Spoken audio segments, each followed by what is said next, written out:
Bienvenue sur Parole Matinale. On va prendre aujourd'hui un temps peut-être un peu plus long que d'habitude parce que j'aimerais aborder avec vous cette deuxième partie qui est sur la thématique de l'efficacité de la prière. Et aujourd'hui, nous allons particulièrement parler de la prière de la foi. Lisons ensemble ce que l'apôtre Jacques nous dit au chapitre 5, verset 15. La prière de la foi sauvera le malade et le Seigneur le relèvera. Dans ce verset, plusieurs éléments nous sont donnés, notamment pour notre enrichissement spirituel, mais également pour que nous puissions avoir une prière dite efficace. Notons que le texte nous souligne que la prière est associée à la foi. La version Semeur nous dit ceci: la prière faite avec foi sauvera le malade et le Seigneur le relèvera. Nous devons comprendre que la prière de la foi va en opposition avec des paroles négatives, des paroles de doute. La prière de la foi va venir combattre toutes ces pensées, ces raisonnements qui viennent nous maintenir bien souvent dans la défaite, nous maintenir dans une forme d'obscurité. Et la prière de la foi va dans cette opposition. Elle vient combattre toutes ces pensées négatives, combattre toutes ces pensées que j'appellerais de destruction, ces pensées qui viennent parfois nous bloquer. La prière de la foi va venir bousculer, va venir lutter, va venir nous amener à aller plus loin, à rechercher la réponse de Dieu, à ne pas rester comme dans une forme de statu quo. Deuxièmement, j'aimerais vous dire que la prière de la foi s'exprime avec une confiance filiale envers celui qui seul peut nous exaucer.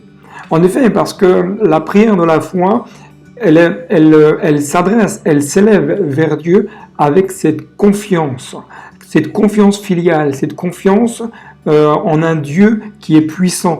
Elle croit que celui qui règne dans les cieux est le seul capable de pouvoir nous exaucer dans nos besoins, dans nos attentes, dans notre maladie, dans notre combat, dans notre dualité.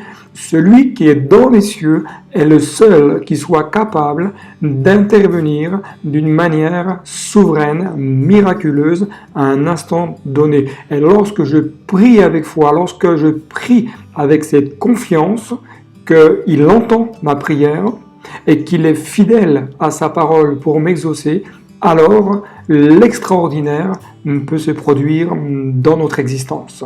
L'Épître aux Romains, chapitre 10, verset 17, nous dit « La foi vient de ce que l'on entend, et ce que l'on entend vient de la parole de Dieu. » Il est important de bien comprendre que la foi, elle va venir de ce que l'on entend. Et prier avec foi, c'est prier en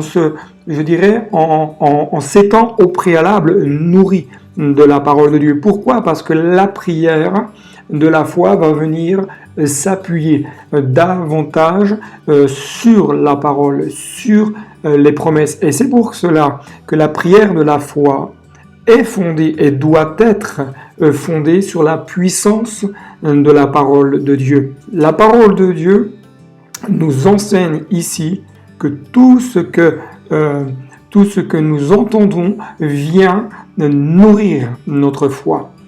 Plus nous nous nourrissons des richesses de la parole de Dieu, plus nous prenons le temps de la lire, de la méditer, d'y plonger nos regards au quotidien, la foi qui est en nous va grandir, va devenir de plus en plus forte.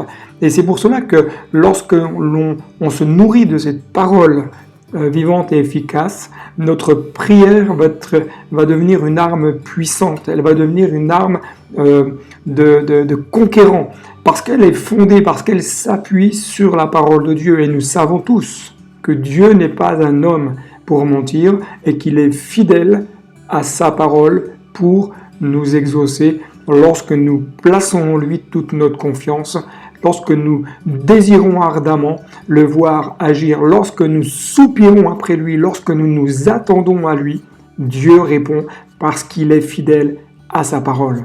La prière de la foi proclame les promesses en saisissant l'exaucement de celles-ci.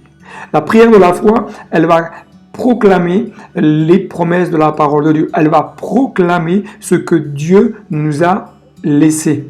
Toute écriture est inspirée de Dieu. Nous pouvons donc nous appuyer sur cette parole vivante et efficace lorsque nous prions.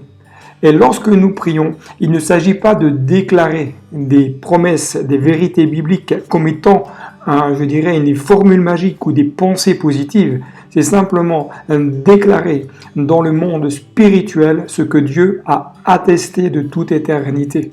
Prenons quelques exemples de promesses que je vous invite vraiment à proclamer, à déclarer dès aujourd'hui dans les temps de prière que vous pouvez avoir d'une manière personnelle, en couple, avec des amis, avec votre église. Voilà quelques pensées en tout cas que je voudrais vous laisser. Tout ce que vous demanderez avec foi par la prière, vous le recevrez, nous dit l'évangile de Matthieu, chapitre 21, verset 22. Tout ce que vous demanderez. Tout ce que vous demanderez, vous le recevrez, mais c'est tout ce que vous demanderez avec foi et par la prière.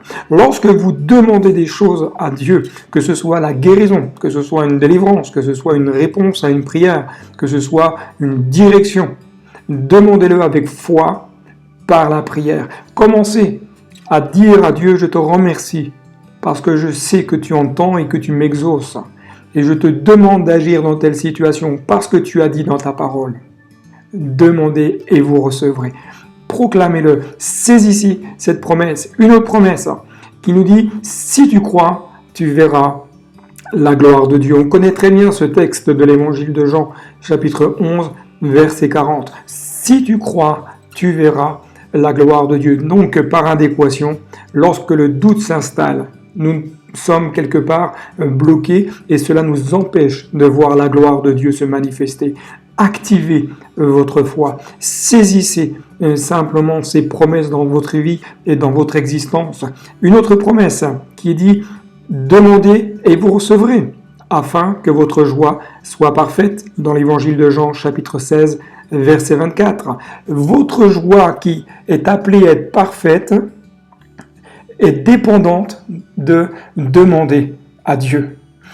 Si vous demandez à Dieu, croyez, et votre joie sera parfaite. Demandez et vous recevrez. C'est une promesse véritable. Il y a de la joie dans le cœur de celui qui demande et qui reçoit de son Père céleste. La prière faite avec foi et dans la foi reçoit les promesses et les bénédictions qui sont dans les cieux. La prière de la foi, ensuite, est associée dans notre texte que nous avons lu au début de cette capsule à la guérison divine. La prière de la foi est associée à la guérison divine. J'aimerais juste faire une parenthèse ici. Cela ne signifie pas qu'il n'y aura jamais de maladies qui viendront vous toucher. Mais cela signifie que nous pouvons obtenir la guérison en la recherchant par la prière de la foi auprès du divin médecin. La prière de la foi est associée à la guérison divine. Croyez que Dieu est capable d'intervenir dans votre vie. Croyez que Dieu est capable de vous donner les forces de pouvoir continuer d'avancer et ce, malgré ce qui vous touche. Dieu exauce celui qui prie avec foi. Dieu est fidèle à sa parole. Dieu est fidèle pour exaucer. La prière de la foi saisit en quelque sorte la guérison divine dans la sphère spirituelle, cette guérison qui a été acquise par Jésus-Christ à la crucifixion. La prière de la foi va venir saisir simplement comme une main tendue, va venir saisir la guérison dans la sphère spirituelle et la ramener dans le naturel. Croyez que Jésus-Christ a porté toutes vos maladies. Croyez que Jésus-Christ a porté toutes vos infirmités.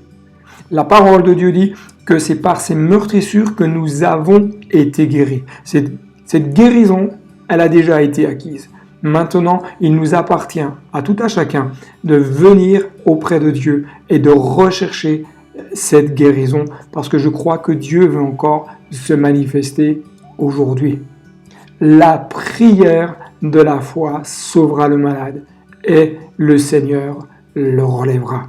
Voici la promesse qui est faite pour vous, cette clé qui vous permettra de vivre un relèvement spirituel dans votre vie et un relèvement physique. Que Dieu vous bénisse. N'hésitez pas à vous abonner à la chaîne, de cliquer sur la clochette pour être alerté, de partager cette vidéo, de laisser un commentaire, de liker cette vidéo. Et je vous dis à très bientôt pour une nouvelle capsule sur Pause Matinale.